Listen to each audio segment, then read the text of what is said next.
नमस्कार, न्याय टीवी में आप सभी दर्शकों का स्वागत है।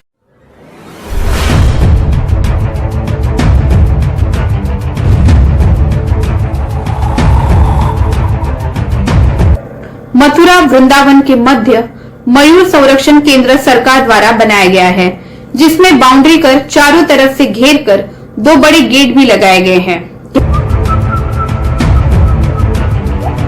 कहने का तात्पर्य यह है कि जनता की गाड़ी कमाई का पैसा इस संरक्षण केंद्र के नाम पर पानी की तरह बहाया गया।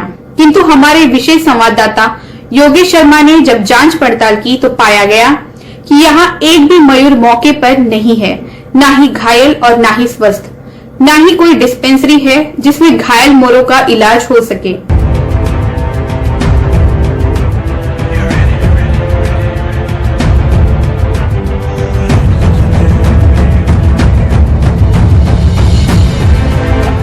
यहाँ देखने से ऐसा प्रतीत हो रहा था जैसे सब कुछ उजड़ा उजड़ा है, कबाड़ खाने की तरह बना हुआ है।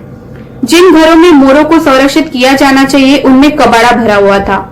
शासन को इस ओर ध्यान देने की आवश्यकता है।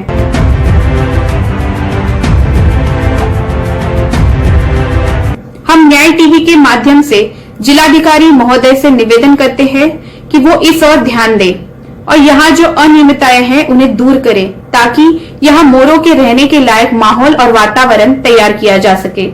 साथ ही इसे एक पर्यटन स्थल के रूप में भी विकसित किया जा सकता है, जहाँ बच्चे इस राष्ट्रीय पक्षी को निहारने आ सके और उन्हें धरातल पर ये मालूम हो सके कि राष्ट्रीय पक्षी मोर कैसा होता है। नमस्कार, न्याय टीवी में आपका स्वागत है। आज हम यहाँ आ गए हैं मथुरा वृंदावन के बीच में मयूर संरक्षण केंद्र में, जिसमें जनता की गाड़ी कमाई का पैसा मयूर संरक्षण केंद्र में लगाया गया है। हम देखते हैं कि इस मयूर संरक्षण केंद्र में कितने मयूरों को संरक्षित किया गया है, या ये संरक्षण केंद्र केवल संरक्षण केंद्र बन के रह गया है। आओ इसका पता लगाते हैं। यहाँ पे एक चौकीदार मिले। क्या नाम है भैया आपका? नाम प्रेम सिंह है। प्रेम सिंह जी, यहाँ कितने मोर हैं और यहाँ क्या व्यवस्था है मोरों के लिए? व्यवस्था कोई नहीं है, मोर आते हैं घूमने के लिए यहाँ। हाँ, सुबह शाम टहल के चले जाते हैं। 10-5 मोर आते हैं। अच्छा। तो जो जैसे सुनने में आया है कि जो मोरों को बंदर घायल कर देते हैं या घायल अवस्था में मिलते हैं, उन्हें यहाँ लाया जाता है। उनको लाया जाता है, उनको ट्रीटमेंट कराया जाता है। अच्छा, उनका यहाँ ट्रीटमेंट होता है। उसके बाद वो कहाँ चले जाते हैं? सही हो जाते हैं, उड़ जाते हैं जंगल में। तो यहाँ फिलहाल कोई मोर नहीं है। अच्छा, तो आप यहाँ क्या करते हैं? चौकीदारी करते हैं। ठीक है जी। इस संरक्षण केंद्र की आवश्यकता क्यों पड़ी?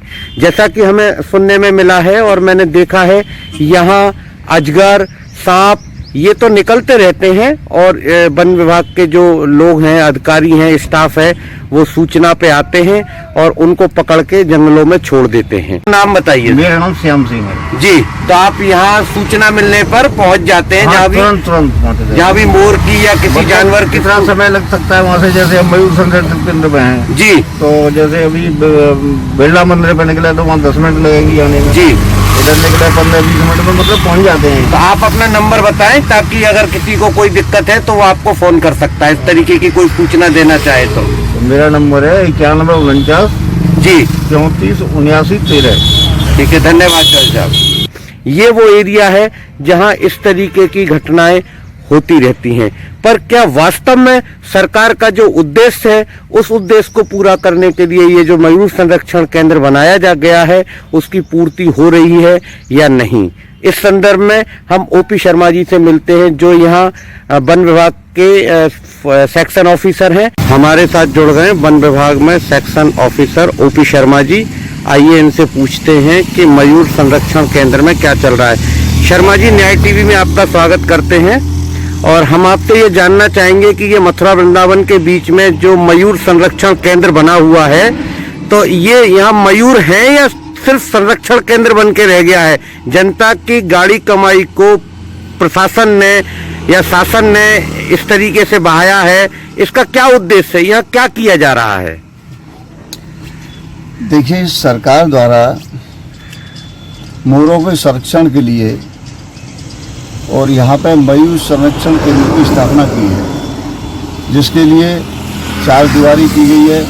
और अभी डिस्पेंसरी नहीं बनी है, लेकिन मोर जो घायल हो जाते हैं तो उनको हम यहाँ ला करके उनका ट्रीटमेंट भी कराते हैं। बैटरी कॉलेज में, बैटरी हॉस्पिटल में इनको यहाँ रखा जाता है, विधिवत उनको दाना दवा दी जाती है। अभी डिस्पेंसरी बनने के बाद में जब डिस्पेंसरी पूर्ण रूप से चालू हो जाएगी तो इनका ट्रीटमेंट फिर यही हुआ। डिस्पेंसरी यही मयूर संरक्षण केंद्र में ही चालू होगी, बनाई जानी है। जी जी, लेकिन अभी नहीं बनी है। अभी नहीं बनी। तो अभी जो घायल मिलते हैं तो हम बैटरी कॉलेज में, वृंदावन अपना बैटरी हॉस्पिटल में, अन्य जगह भी जैसे सदर में है तो वहाँ ले जाकर के उनका ट्रीटमेंट कराते हैं।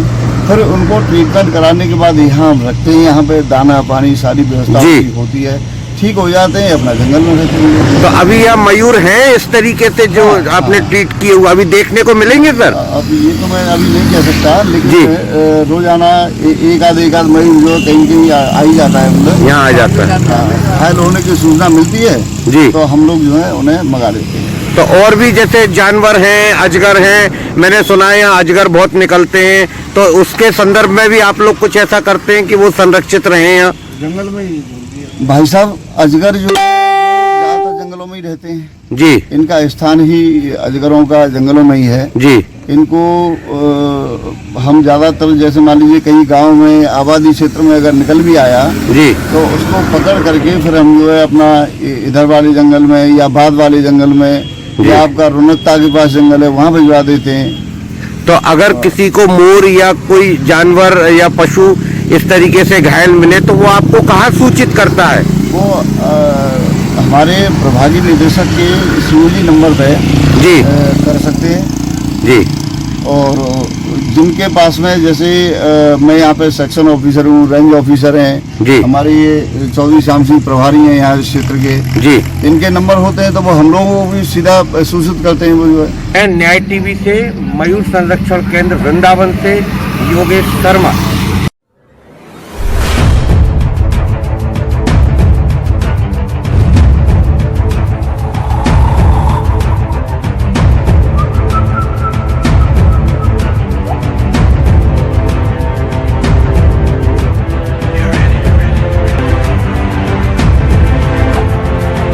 फिलहाल बस इतना ही।